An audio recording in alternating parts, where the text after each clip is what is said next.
Just give me a second. I will start the recording. Yeah. Okay. So coming on to the talk, why we do a talk is the Blessed One has said we are practicing mindfulness in order to proceed to the unknown or to what we call the highest happiness, the wisdom. To get there, what we will have to do is not just keep on practicing, we will have to support the practice. So he has given 5 factors with which we have got to support the practice. First one is the morality, the second is the listening, third is the discussion, fourth is concentration, and the last one is the insight. So we have done concentration to the best of our ability, and now it is we so far as give me a second.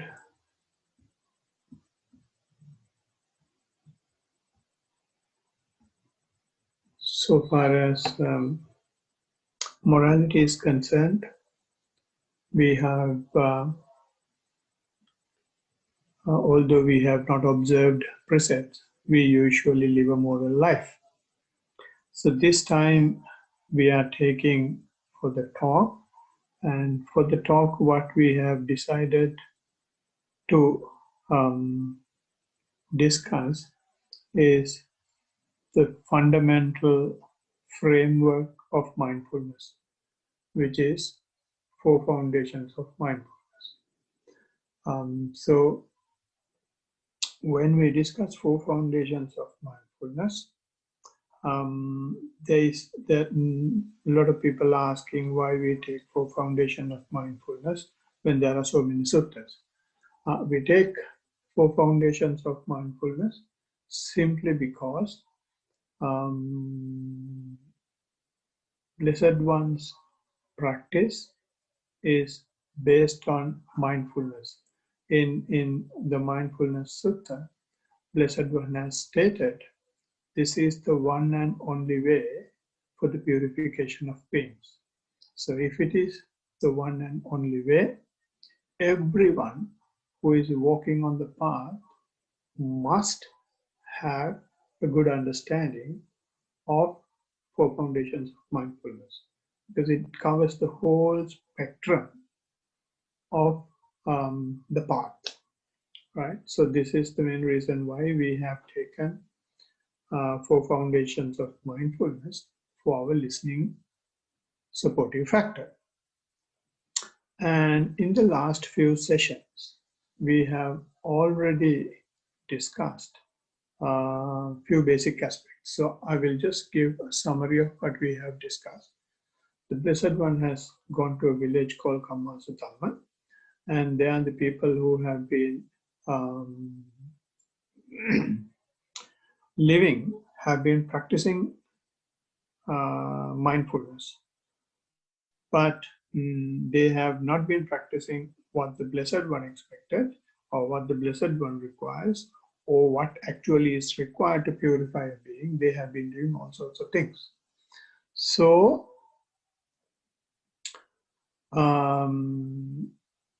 those people, he said, this is how you do it. You go to a forest, or if there is no forest, go under a tree. If there is no tree as well, then find a suitable empty hut. Go there and sit cross-legged, keep the body upright, and keep the body as the focal point, and have mindfulness in the forefront, or keep the mindfulness to the fore, right? By keeping the mindfulness to the fore, and when you focus your body, then anything else will evolve, anything else will happen. So when we do that in our sitting practice, what we did was exactly the same thing. We sat down and had our body upright and the head upright, and then we brought the attention to the body. When you bring the attention to the body, then now the Blessed One has stated step by step what is happening, right? And this is what the Blessed One says. Initially, you will when the attention is in the body, you will start seeing your breath, right? And when I say you will start seeing your breath, you will not straight away start as soon as you close your eyes, you will not observe your breath. What happens is initially you will be bombarded with the routine things that have been happening a few hours ago, or few days ago, or few months ago, or the main thing that governs you in your day-to-day life. And when those bombardments happens, what you do is you just keep sitting still without getting up and going, or without stopping the practice, because you have some faith that this is something that other people in the past have done, and this is something that people are doing even now, and this is something even I have practiced, and that practice has given me some confidence that there is something in it. So because of your conviction, you keep on doing that, although there are so much of bombardments for you to stop. Then what happens is, the Blessed One says, it is like a wild buffalo who has been freely grazing in the forest, has been brought by the villagers to the village and tied it to a strong tree. And when this happens, what the buffalo does is, because he's not used to the village, he's not used to people, and it is trying its level best to break the rope and go back to the forest, right? But what happens is, after trying hours together, buffalo becomes so tired, and since he has been playing hell under the tree, the rope will go around the tree, and finally he will be so tired and he will fall down under the tree and he will sleep there. And like that, little by little, he will get used to the circumstances, get used to this. Similarly, our mind, it will be trying to take your attention to all over the universe, but you just keep still. You have not seen any breath, but you just keep still. And mind becomes fed up. Finally, mind starts coming to the body. And when the mind comes to the body, what you will see is your life. Your life is the breath. If there is no breath, there is no life. So your attention, since you are not doing anything else, the mind now wants to ensure. Now all this time the mind has been thinking, going to work and going there, going for that party, going for this party, going out for dinner and playing and singing and going to gym, and all that is the life. But now mind realized, now all these things are not happening. Am I still living? And therefore the mind is coming, when it comes to the body, to the breath. So when you see one breath, and that is where the Blessed One starts, and Blessed One says that you will breathe in mindfully, you will breathe out mindfully. So the buffalo has fallen under the tree, buffalo has fallen near the tree, and then it starts seeing what is happening within the body, starts seeing the in-breath and out-breath. So when you see the in-breath and out-breath, you get so much of confidence that although I had all these difficulties to bring my mind to the body, I have now seen one breath. So since I have seen one breath, you will start now, because of the joy you get with that, you will wait for the second, you will wait for the third, you will wait for the fourth.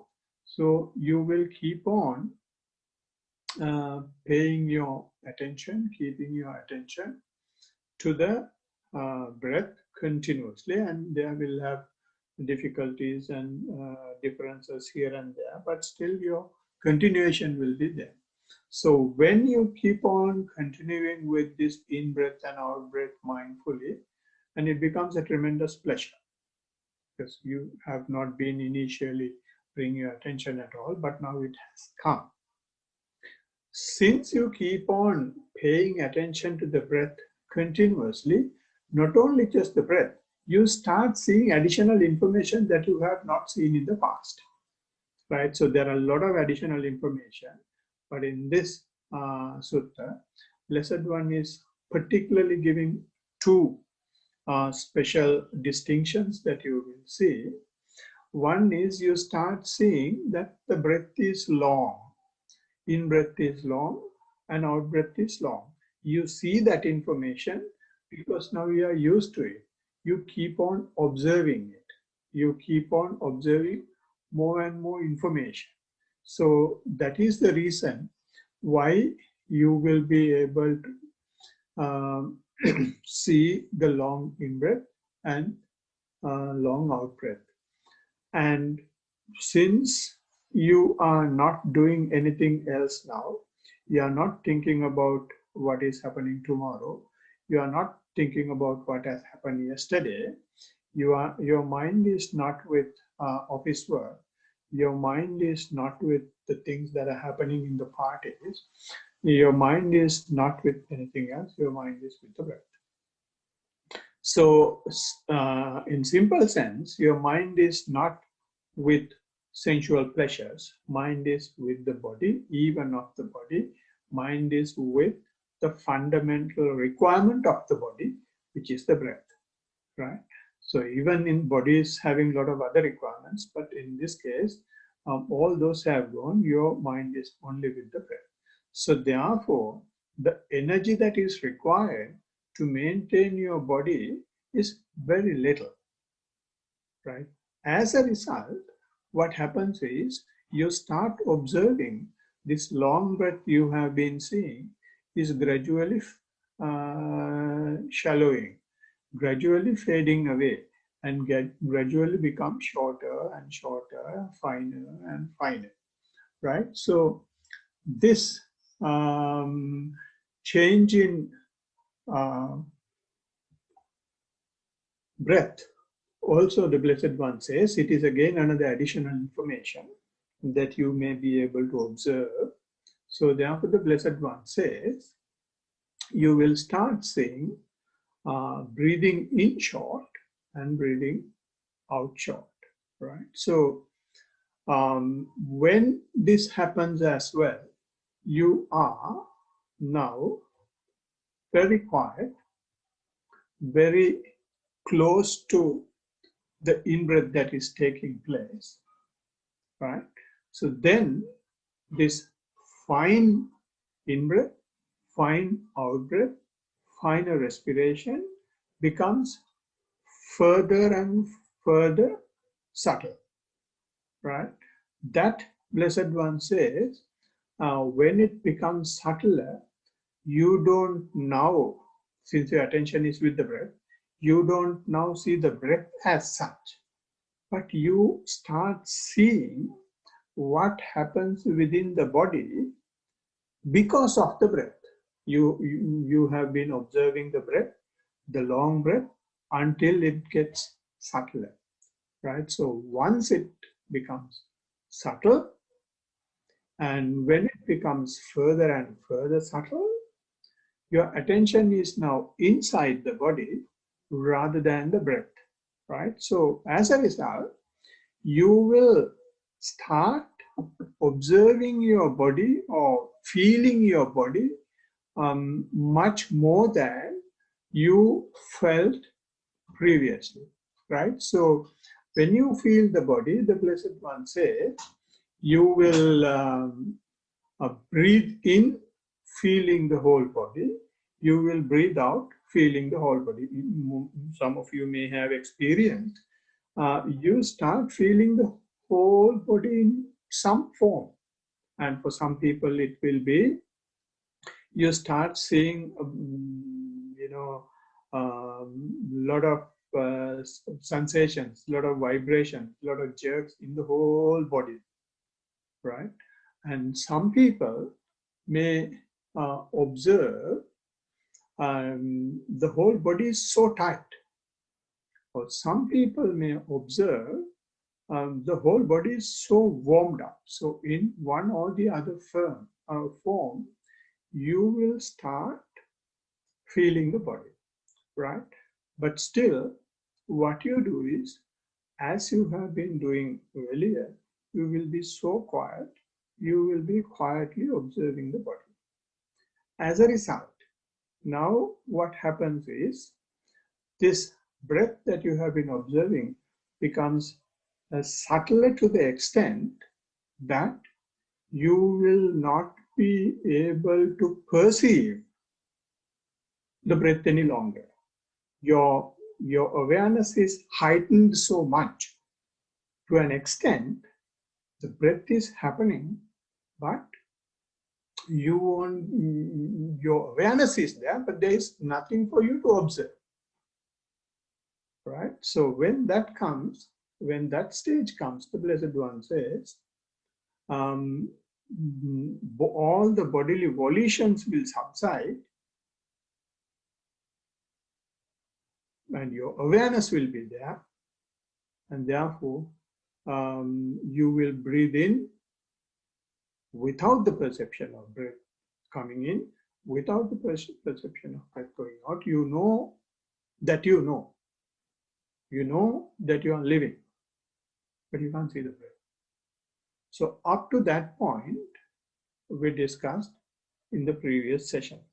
Now, can I kindly now request Madhuri? Madhuri, do you have the discourse we have been discussing? Yes, I have it in front of me. Yeah. Will you be able to read out the second chapter,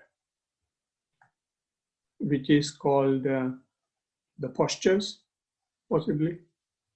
Yeah, just one moment. Yeah.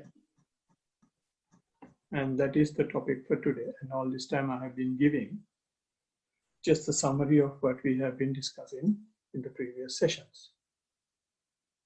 Is it Sutta 10, Majjhima Nikaya? That's the one I was sent. Is it Four Foundations of Mindfulness? Yeah, the middle length discourses of That's the right. Buddha. That's right. In the middle length discourse, Four Foundations of Mindfulness. The first one is the breathing in, or the respiration. And then the second chapter of that. Okay. Thus have I heard. On one occasion. Yeah, just keep on going. Yeah. On one occasion, the Blessed One was living in the Kuru country, where there was a town of the Kurus named Kammasaddamma. Yeah. There he addressed the bhikkhus thus, bhikkhus. Venerable Sir, they replied, the Blessed One said this, bhikkhus, this is the direct path for the purification of beings, for the surmounting of sorrow and lamentation, for the disappearance of pain and grief, for the attainment of the true way, for the realization of nibbana, namely the four foundations of mindfulness. What are the four? Here, bhikkhus, a bhikkhu, abides contemplating the body as a body, ardent, fully aware and mindful, having put away covetousness and grief for the world. He abides contemplating feelings as feelings, ardent, fully aware and mindful, having put away covetousness and grief for the world. He abides contemplating mind as mind, ardent, fully aware and mindful, having put away covetousness and grief for the world. He abides contemplating mind objects as mind objects, ardent, fully aware and mindful, having put away covetousness and grief for the world. And how, bhikkhus, does a bhikkhu abide contemplating the body as a body? Here a bhikkhu, gone to the forest or to the root of a tree or to an empty hut, sits down, having folded his legs crosswise, set his body erect, and established mindfulness in front of him. Ever mindful he breathes in, mindful he breathes out. Breathing in long, he understands, I breathe in long. Or breathing out long, he understands, I breathe out long. Breathing in short, he understands, I breathe in short. Or breathing out short, he understands, I breathe out short. He trains thus, I shall breathe in experiencing the whole body. He trains thus, I shall breathe out experiencing the whole body. He trains thus, I shall breathe in tranquilizing the bodily formation. He trains thus, I shall breathe out tranquilizing the bodily formation. Just as a skilled turner or his apprentice, when making a long turn, understands, I make a long turn. When making a short turn, understands, I make a short turn. So too, breathing in long, a bhikkhu understands, I breathe in long, or breathing out long, he understands, I breathe out long. Breathing in short, he understands, I breathe in short, or breathing out short, he understands, I breathe out short. He trains thus, I shall breathe in experiencing the whole body. He trains thus, I shall breathe out experiencing the whole body. He trains thus, I shall breathe in tranquilizing the bodily formation. He trains thus, I shall breathe out tranquilizing the bodily formation. In this way, he abides contemplating the body as a body internally, or he abides contemplating the body as a body externally, or he abides contemplating the body as a body both internally and externally, or else he abides contemplating in the body its nature of arising, or he abides contemplating in the body its nature of vanishing, or he abides contemplating in the body its nature of both arising and vanishing, or else mindfulness that there is a body is simply established in him to the extent necessary for bare knowledge and mindfulness, and he abides independent, not clinging to anything in the world. That is how a bhikkhu abides contemplating the body as a body. Again, bhikkhus. Yeah, I'll stop you there for a while. And this is what we discussed in the previous session. Then she read the whole thing.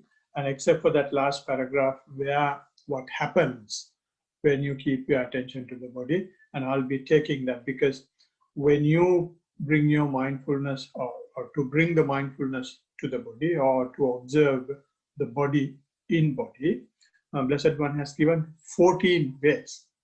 Of the 14 ways, the first one we discussed was the mindfulness on the breath. And in all these 14 methods, if you do, that last paragraph will apply. So we will therefore discuss that last paragraph after discussing all the 14 methods of bringing attention or being aware of the body. So the second one, the Blessed One starts saying, again, monks. So over to you, Madhuri. Can you read that chapter? Again, bhikkhus, when walking, a bhikkhu understands, I am walking. When standing, he understands, I am standing. When sitting, he understands, I am sitting. When lying down, he understands, I am lying down. Or he understands accordingly, however his body is disposed. In this way, he abides contemplating the body as a body internally, or he abides. Yeah, we will take that later. So now this particular chapter is called the postures. Initially he has started the mindfulness on the body with the life of any living being, which is the breath. Now, to observe the breath, to be mindful of the breath, the Blessed One has given very precise conditions. The conditions he has given is you will have to go to a forest, you will have to go to a tree, or you will have to go to an empty hut and sit in a particular way and close your eyes and bring your attention to the body. And you can't live your life like that. Mindfulness is not living cross-legged 24/7, 365. Mindfulness is something, a skill that we can use in our day-to-day life. Now see the omnipotent nature of the Blessed One. He's very slowly, very gradually making it practical. After giving us the skill to such an extent to observe, to heighten our awareness until our breath fades away to the extent that we can't perceive, then he says us, he asks us, he tells us, you will have to get up, you will have to walk, you will have to lie down, you will have to dispose your body in certain ways. You cannot just keep sitting cross-legged all the time. That is what he says here. Now, when you sit, you are aware, your awareness increases, it becomes heightened up, and that awareness should not fall down when you get up from your sitting practice, when you get up from your breathing practice. It should continue. In order for you to continue that awareness, what he says is, now it may be a bit gross. When you stand up, be aware that you are standing up. When you are standing, you be aware that you are standing. The word that is used here is understand. It is, in my personal opinion, the better term to explain it is not understand. Understand is okay. Awareness is much better, right? Because what happens is when you keep on bringing your attention to the body, what improves is your awareness, which you have not had in the past, or you have had awareness in the past. Now you are aware that your awareness is there, right? So after sitting, you will have to get up and go and have a cup of tea, or drink some water, or go to the toilet, or do many things, right? So when you do that, Blessed One says, okay, when you stand up and be aware that you are standing up. And then when you drink some water or when you eat something, you will have to go and sit down. So be aware that you are sitting down, right? Maybe you will have to go and take a rest, right? So you will lie down. When you lie down, you be aware that you are lying down. And for any of these things, you will have to walk. Be aware that you are walking. So I'm first going to talk about walking, and then I'll be talking about the other three in today's talk. So for walking, as we all know, that is the first thing that we do when we start our practice. The first half an hour we have taken for walking, and then only we do the sitting practice. So the Blessed One, it is not the process here, what is given in the Mindfulness Sutta. Mindfulness Sutta is first giving sitting, and then giving walking or the postures mindfulness.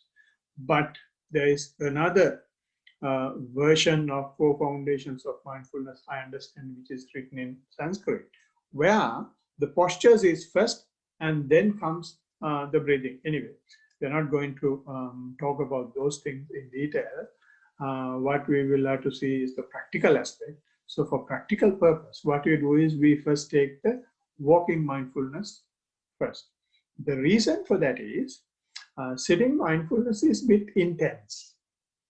You, after your office work, after your day-to-day chores, especially on a Saturday, after all other things, you'll finish all that and come here for practice.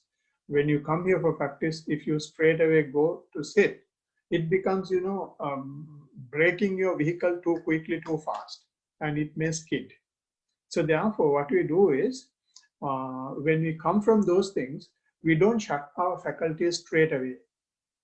We control our faculties to a certain extent, and then we go to a semi-intense way of mindfulness. That semi-intense way of mindfulness is the walking. Right now, when you sit, you close your eyes, you go to a quiet place, you don't hear anything, and obviously you don't eat or smell, right? Tactile sensation, bodily sensation anyway will be there because you're observing the breath. But in walking, the conditions are not that restricted, that controlled. You keep your eyes open. You may hear things. In such a semi-controlled environment, you try to bring your attention to something that you are doing purposely. In the case of sitting, what happens is, it is happening, something which is naturally happening, you are observing.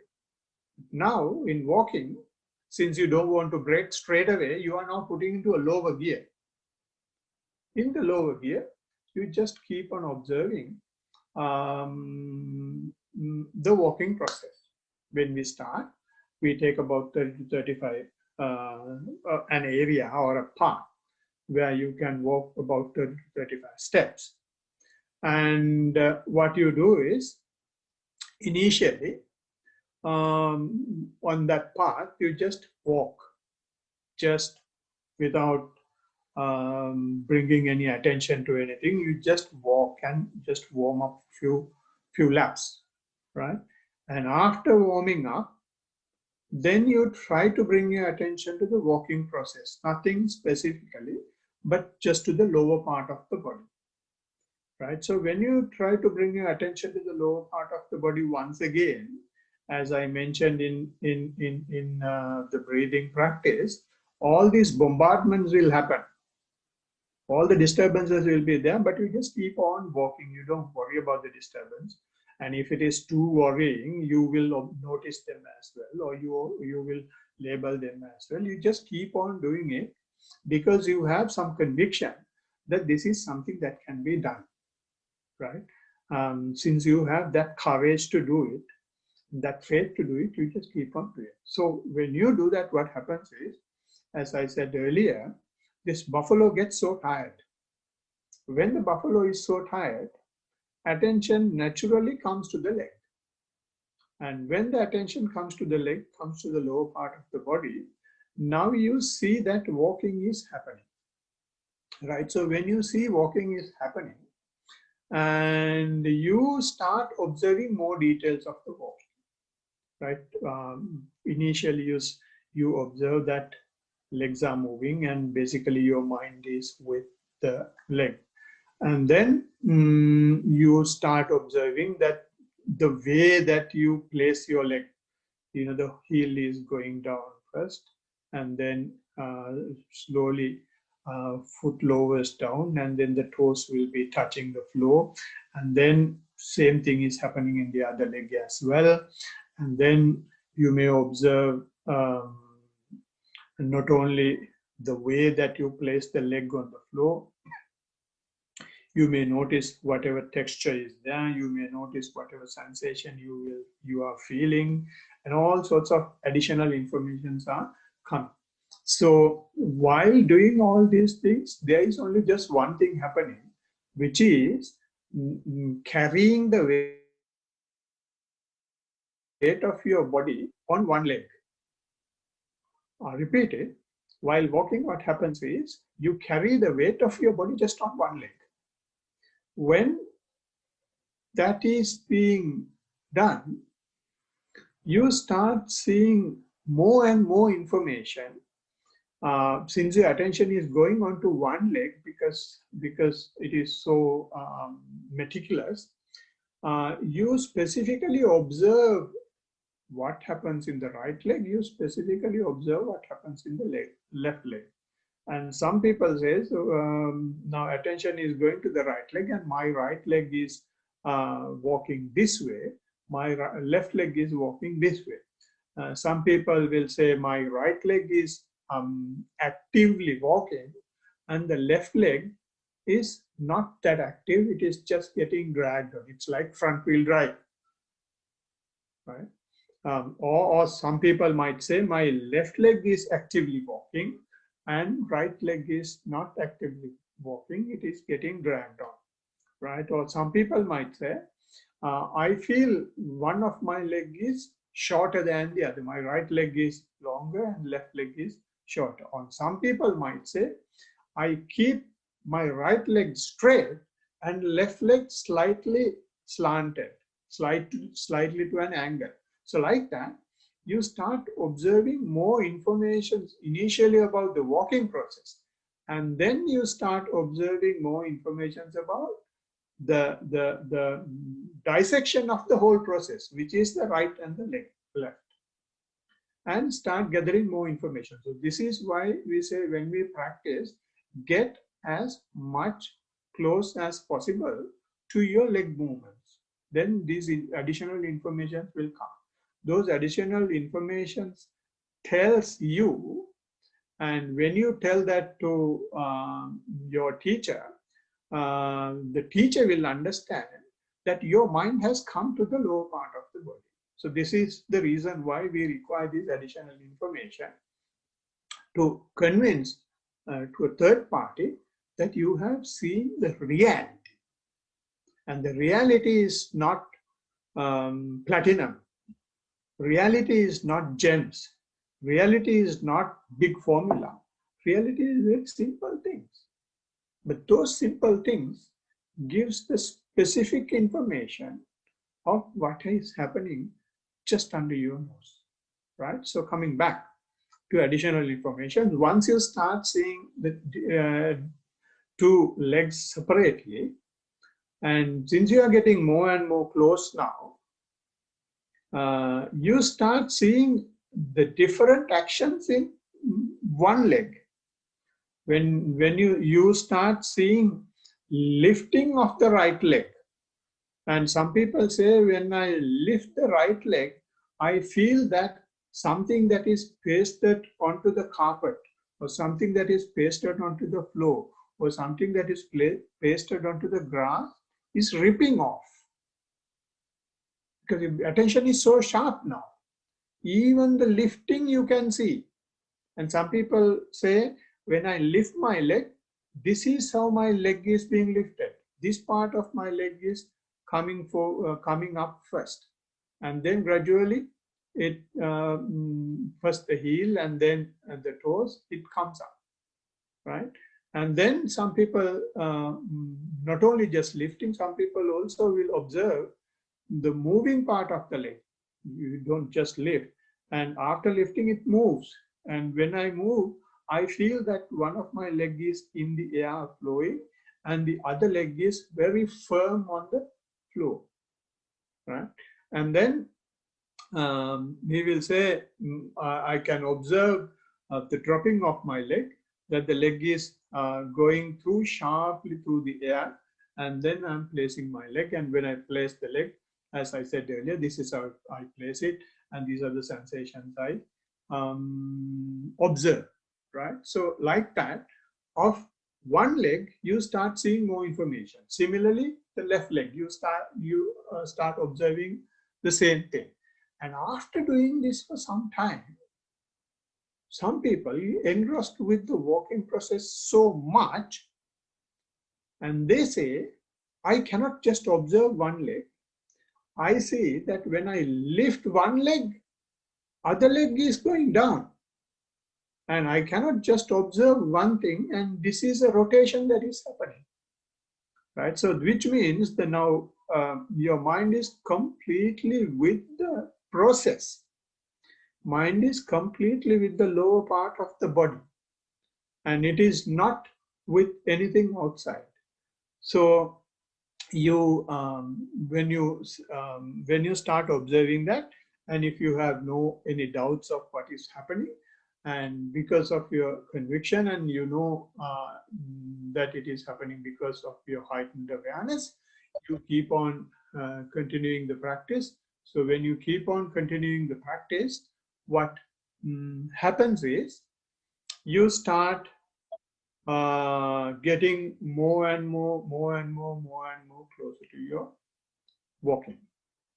And when you get closer to the walking or to the lower part of the body so much, and your attention is completely out of what is happening in the outside world, you completely get disconnected with the outside world. And when you are disconnected with the outside world, mind cannot really fathom it, because we have been living such a wonderful balanced life, because our attention had been hooked onto what the eye can see, what the ear can hear, what the nose can smell. Now all these things have been cut off. Your attention is completely with the body, right? So mind is not actually used to this way, used to this life. So you may not feel walking properly. Since you are not attached to anything, you may be walking like a drunk man. Or you may be, when you walk, you may feel that you are falling, right? Because you have what actually, without your knowledge, has happened is you have depreciated, you have chased away the selfness, or the notion of ego has been chased away.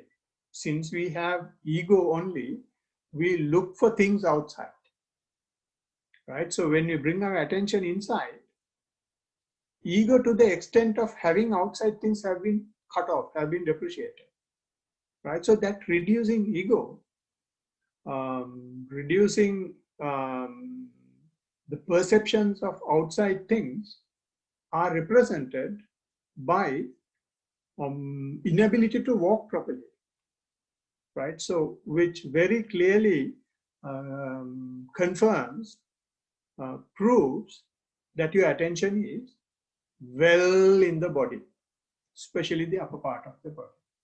And why that happens is because our mind is not used to coming to the utility value. Mind is not used to coming to the middle ground. Mind is not used to coming to the middle path. Mind will be either on the highest positive side or the highest negative side. It will jump from one end to the other end, to the north and the south poles. It never comes to the middle, right? So therefore, what happens is, when the mind comes to the body, mind has completely given away the other senses or other things, and it has completely gone to the other side, so you can't walk. So to bring it to the middle, to bring it to zero, to bring it to middle ground, what you will have to do is you will have to keep on continuing the same thing. Keep on continuing the same thing. Once you keep on continuing the same thing, because of your practice, you will gradually learn the way, and nobody will be able to teach that. The only way is for you to continue the practice, and by continuing the practice, you yourself will learn the technique of coming to the middle ground. And this is why the Blessed One says, you don't just practice for half an hour and sleep for 1 month and get up and do for another half an hour. You will have to do it on a daily basis. You will have to have a timetable and practice continuously.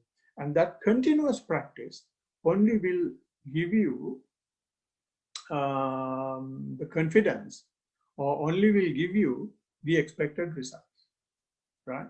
So, so when you keep on practicing in that manner, the mind will learn the art of coming to the middle ground. And Chatu will be able to tell that with much more detail, with vivid examples. And once in a retreat, I remember when Chatu was working, someone came running and told me, oh, Amarnath, just go and see that child and he is unable to walk, he is falling down. He is falling down. So that is because the mind has completely come to the lower part of the body and completely given up outside, and ego has been depreciated to such an extent.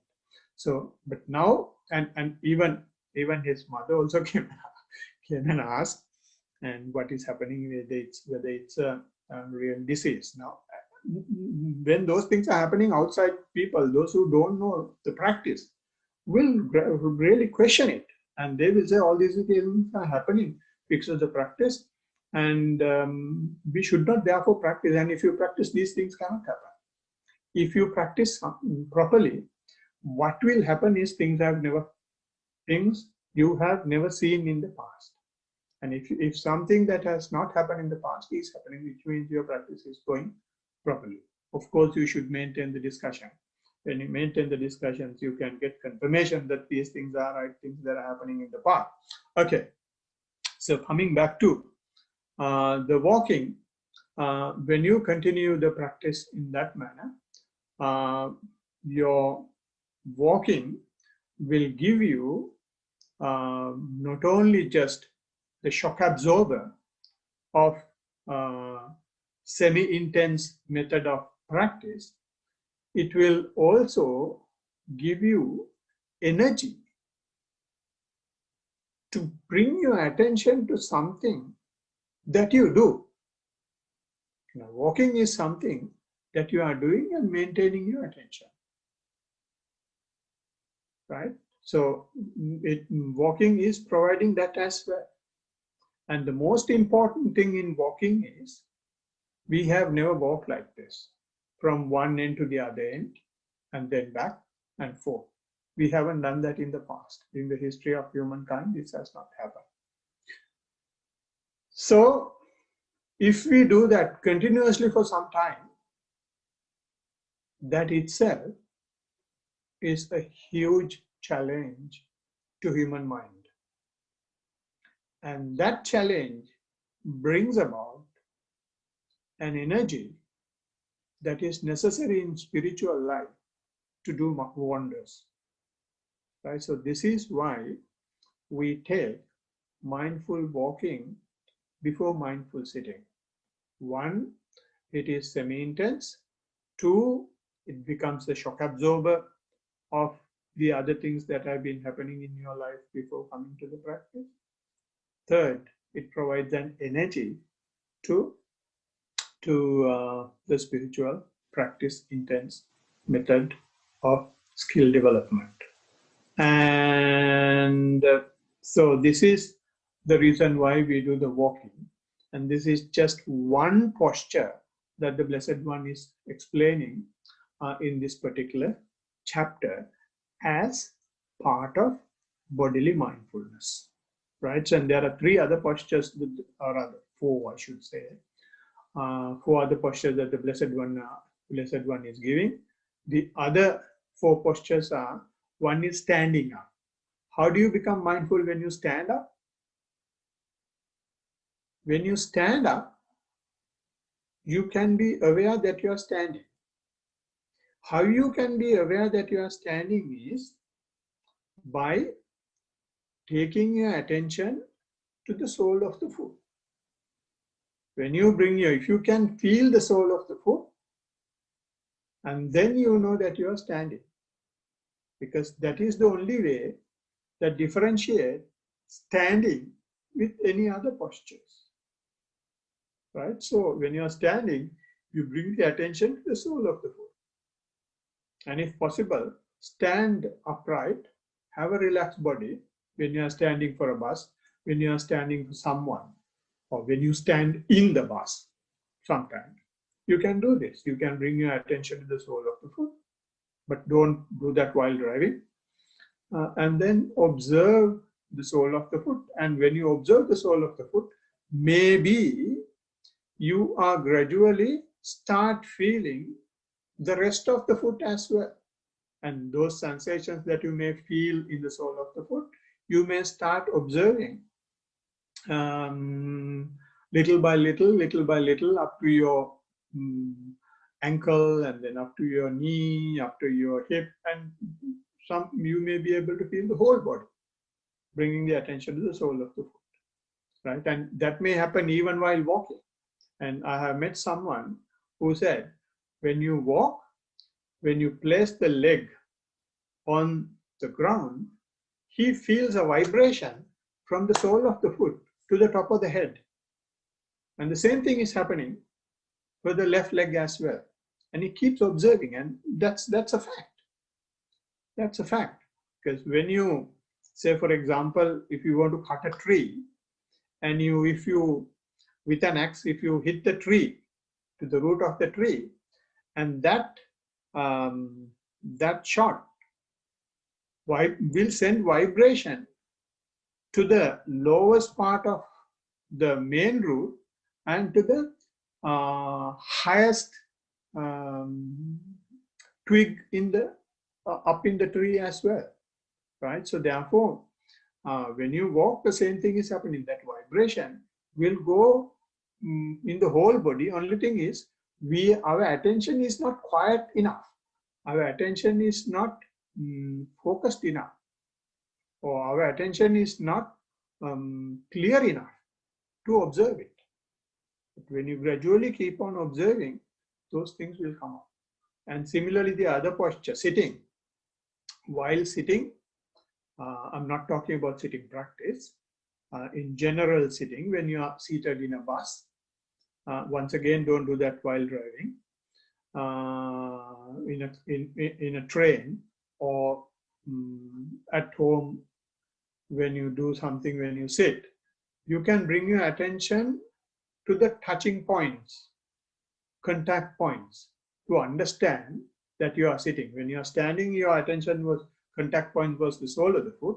Now the contact point is the bottom of the buttocks, right? So if you feel the bottom, then that is the attention of sitting posture. Or maybe you also will be able to bring your attention how the legs are placed as well, right? Then you understand that this is my sitting posture and this is what I feel, and you just keep on observing that posture, right? So when you keep on observing that posture, the attention will gradually come to that posture. And the lying down, it is something that a lot of people do. When you lie down, instead of you getting lost in the mattress, right? You lie down and then take your attention to the contact points of your body with the mattress, right? And there will have some sensations that you will feel, and just keep on observing that. And when you keep on observing that, sometimes your breath might come up, and then you keep on observing that. There's nothing wrong. The mind is with the body. Mind is in the posture. Now we are not sitting. Now we are not cross-legged. You are doing something that is usually being done with your body. Still, your mindfulness has not fallen away. Mindfulness is continuing now. So the Blessed One is gradually making it a practice as the wisest man that has come to this earth, is giving us the way gradually how we can come out of this mess in the life, right? And the other posture that the Blessed One is in whatever way your body is disposed of. And our bodies, there are many other ways other than these four main cardinal postures. We dispose our body. And especially when you're in the gym, you are doing so many things, and you can have attention to the body when you do those things.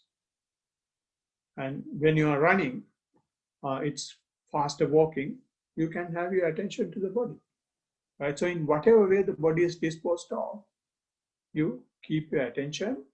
The basic general way to bring attention is paying your attention to the contact points. All right, so this is what I want to discuss today. So with that, we have discussed the second method, how you will be able to bring the attention to the body. So I said there are 14 ways. The first one is having awareness in the breath, which we have discussed and I have given the summary. Now the second method is being mindful of the postures, continuation of mindfulness, even though you are not sitting cross-legged, a way of life. And in the next session, which is, when is the next session? Is 10th October, we will be discussing the third method, how we will continue the mindfulness that the Blessed One is telling us, explaining us, asking us to do. So while concluding the talk with that note, I would like to ask whether there are any questions. Right, Chatu's hand is gone up. Chatu, over to you.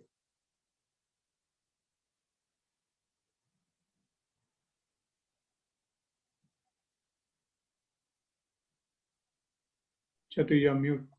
Yeah, sorry. Okay. It's actually fitting because you're talking about drunken walking. I have a drunken walking question.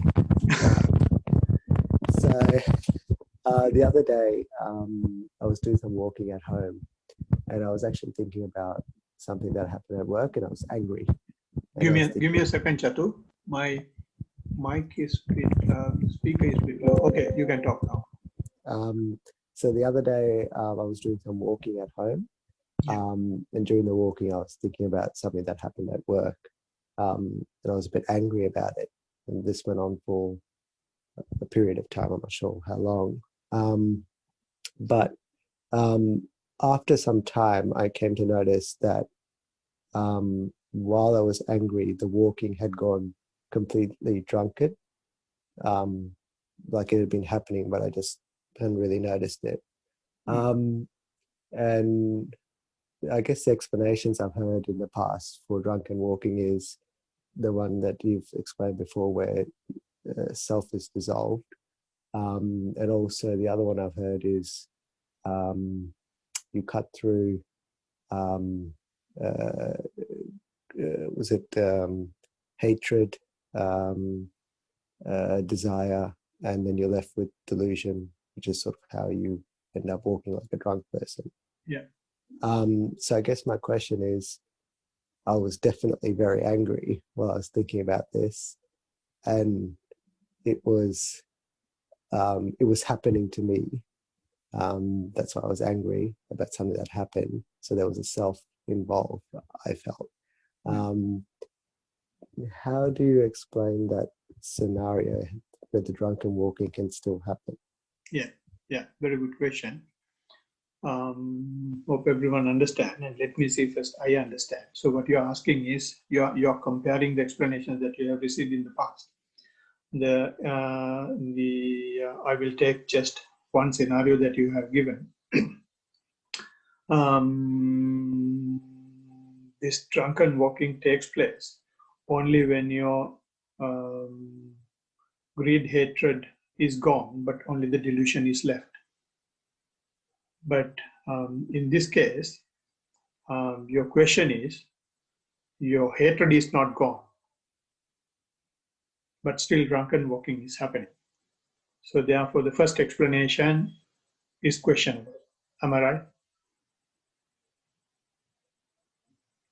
You're mute. You're mute, Chatu.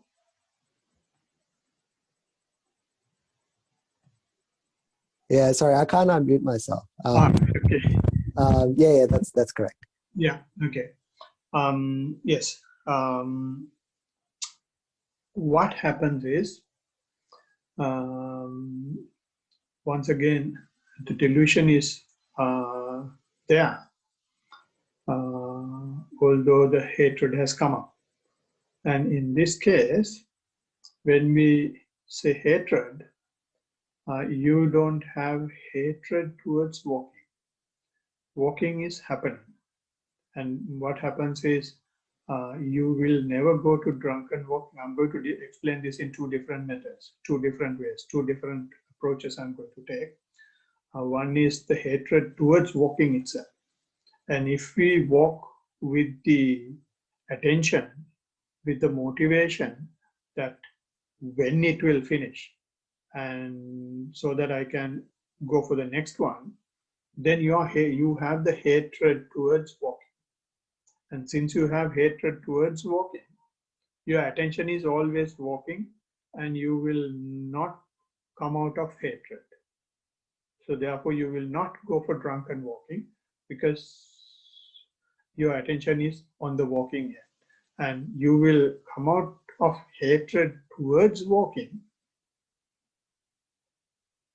only when you just walk for the sake of walking, no matter when it will end. No matter what you have got to do after that. I'm just taking examples. Right? One or the other form, if you have some hatred towards walking, then drunken walking will not happen. Right? I'm not saying that it must happen and that is the end. Even when you progress to a certain extent, drunken walking will not happen. Right? But here it's a situation I'm explaining. One scenario is when you have some sort of hatred displayed, showcased by some action towards walking, then drunken walking is not happening. And the other thing is hatred towards something else. Right? So generally, when your mind is with the walking, and you're walking and the mind is going in line or is happening parallelly, then your mind gets disconnected with hatred and greed and hatred, then drunken walking is happening. But in this case, what happens is the hatred is coming up. When the hatred is coming up, I just want to ask a question from you. What did you do?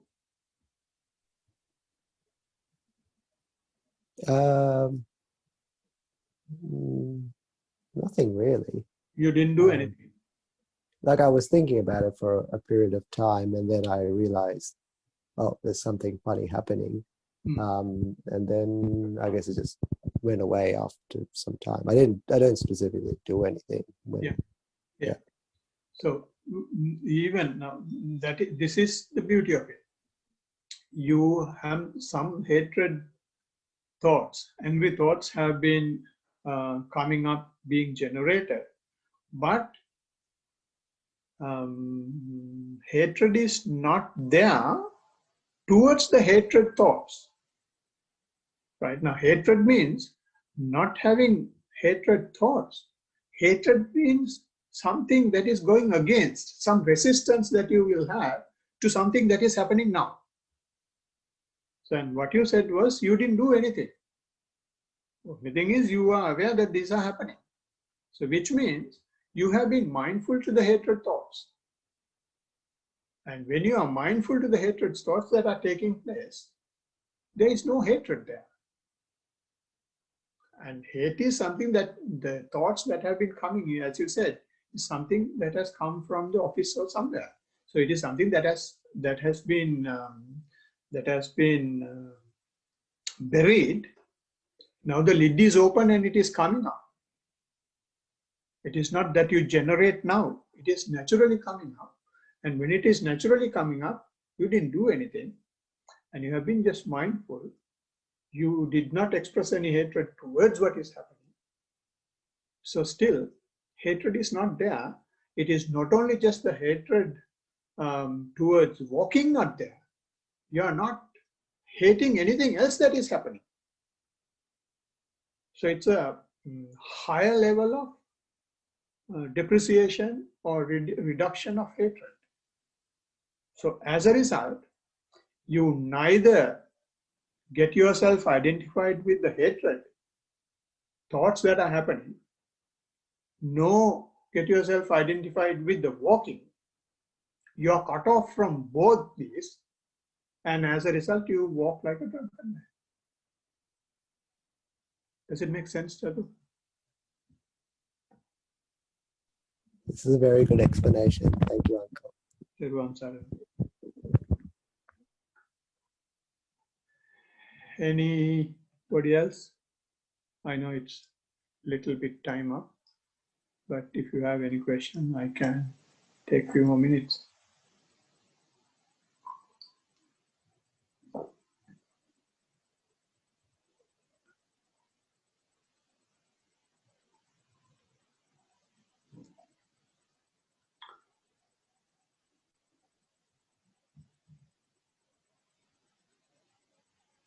Namanta, we would like to hear something from you. I know you came for Perth group and ultimately here, and you're more than welcome to the group. Can you tell us something about you? You can unmute if you want. Yes, thank you for the opportunity to speak up.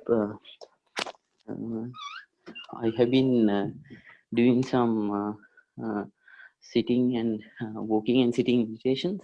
Yeah. And Are I you feel joining that from Sri Lanka or?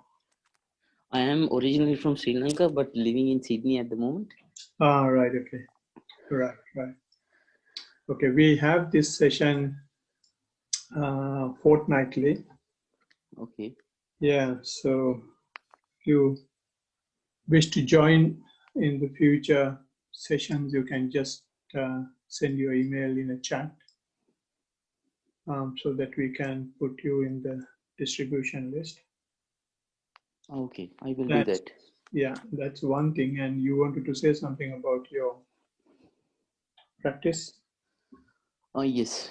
So mostly what I have done is Anapanasati, like the sitting meditation, and but recently I started doing walking meditation as well. But for some reason from childhood, I did walk mindfully for some reason. Whenever I had a problem, I felt like walking, and then I was thinking about the problem.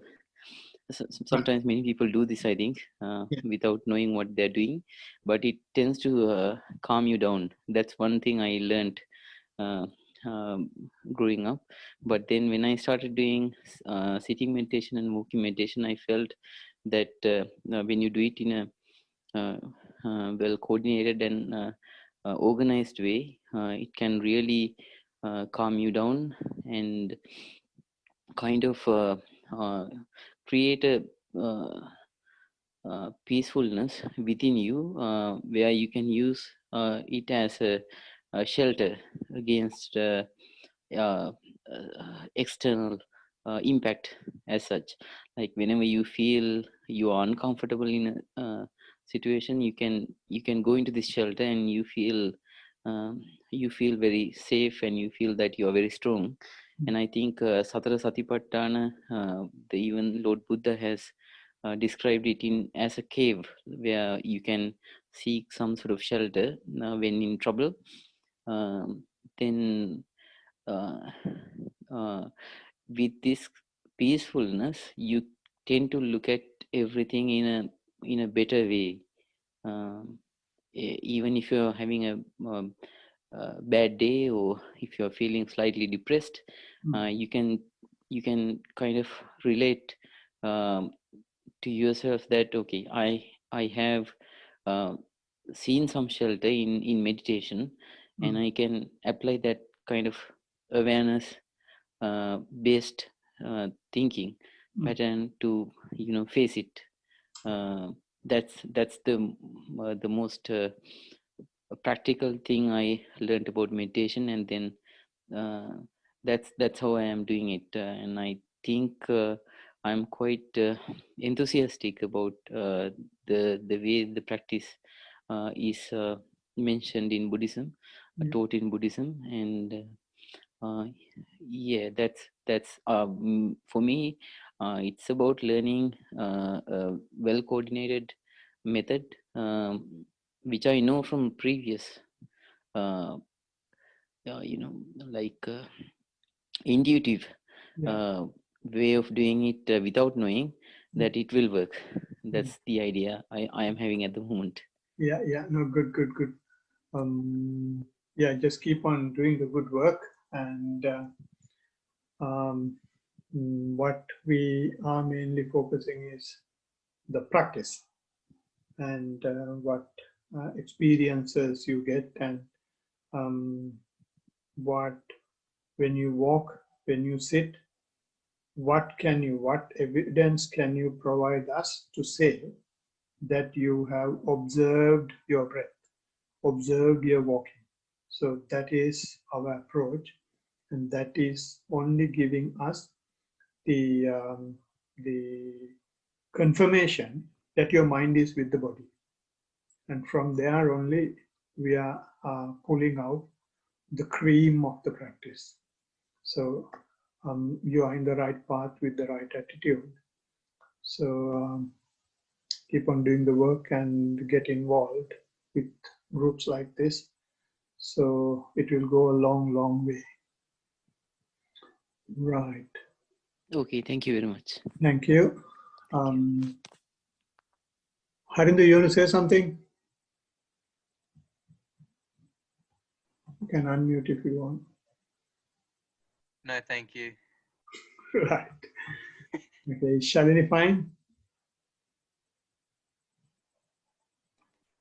Yeah, she has a question, but she's too shy. Yeah, you ask the question from her and tell me. I honestly don't know how to phrase it. Then ask her to speak up. Okay. No, she's very afraid.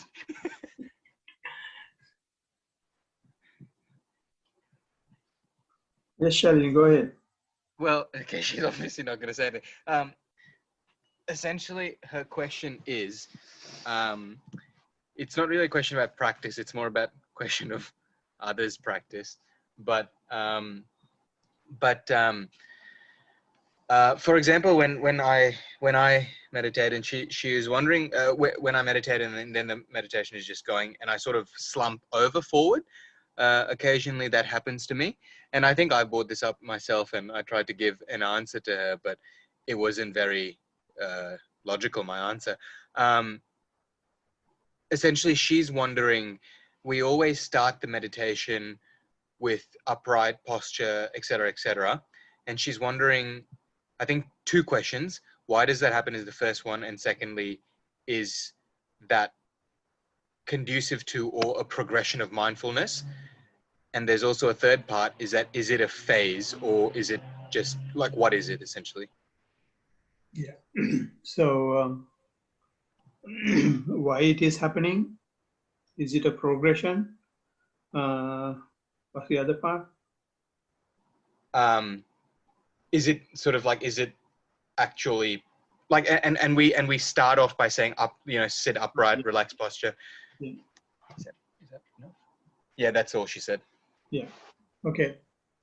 Now this is like what we discussed, drunken walking.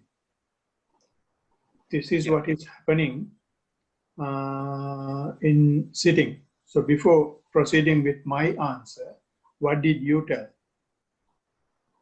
I just said I just said I don't really know why it happens. I know that it is happening. I'm aware of it happening. And I said it for myself anyway, it's sort of independent of mindfulness. I see it as just another thing that's happening, like a sound that's happening. For example, my body just begins to fall. I didn't go into the reasoning too much of it because I don't understand the reasoning of it myself. Right. Okay. If I will take from what we discussed earlier regarding drunken walking. Yeah. Drunken walking, what Chatu said was, we depreciate, so get rid of, to a certain extent, greed and hatred. If you have greed to something, if you have hatred, you are really warmed up. and it will not fall down. You will be so upright, so erect, right? But if you have lost greed in the mind and greed towards your body, and if you are not hating the fact that you are sitting, or if the hatred is not being generated towards anything else in your mind, the mind does not understand any purpose of living. The mind does not understand any reason why this body should be kept upright. It naturally falls down. Right? So, as Chatu said, when greed and hatred is not there, delusion is coming into picture. And this is how it is coming. This is how it is mainly being manifested physically. There are other layers of delusion being manifested in pain or in sensation and in mind, right? But this is how it is being manifested physically. So that is derived from what we discussed so far as mindful walking is concerned, or the drunken walking. So it's the sitting phase of drunken walking.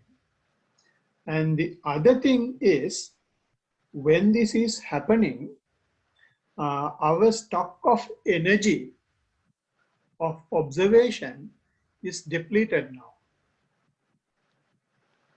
You have been observing your posture, your sitting mindfulness has been continuing until you can't observe breath anymore. The breath is not available, it's not perceivable, but still your awareness is there.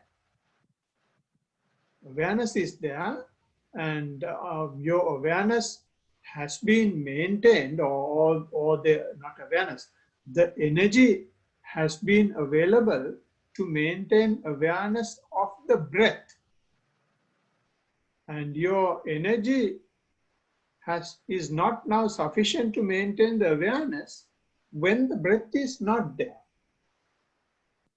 right? So when something gross is there, it is very easy to maintain the awareness. You require less energy because it is gross. You can easily pay the attention. But when that is faded away, when it is no longer there, to perceive the non-availability of the breath is hard. So therefore, you require more energy. So on one hand, it is the delusion that is being manifested, and on the other hand, lack of required energy is also being manifested. And it is equally applicable even in drunken walking. We need some sort of energy to bring it to the equilibrium, to bring it to the middle ground. And having said that, that is not a mistake. This is how the path progresses. Either our body will be kept upright like a hero, or it will fall down. Those are the only things that the mind is aware. Mind is not aware of the middle path. To bring it to the middle path, you will have to keep on doing what is happening over and again, over and again, over and again. And there will have a point one day that you become aware, you awaken at the start of falling down. And once you catch that moment, once you become really awakened into the start of falling down, then from that day onwards, you will not fall down, or you will fall down not very frequently, right? So to summarize the answer, it is, I have given the justification why it is happening. and it is a part of the progress. It is it's something that usually happens while practicing, and there is nothing to worry about that. When this was happening to me, every time when Ammi gets up and go, she has been laughing at me. Is this the way people are meditating? And this fellow is mad. And why can't he stay upright? So she has been laughing at me the whole time. Now she realizes when it is happening to her. Oh, Does it make sense? yes. Nothing's happening. Kalini, Yes, Uncle, thank you. any counter questions? Not at the moment. Right. Okay. Thank you. Thank you. Thanks for joining. Thank you. Right. Anybody else? Right. So if there are no other questions, we can conclude the session here. So thank you all very much for joining. And the next session will be on the 10th of September or October. And we will meet then. Right, so I have received Namanta's email. Yeah, I will keep this and keep you in the loop for future sessions. So thank you all very much. Thiruvan Saranai.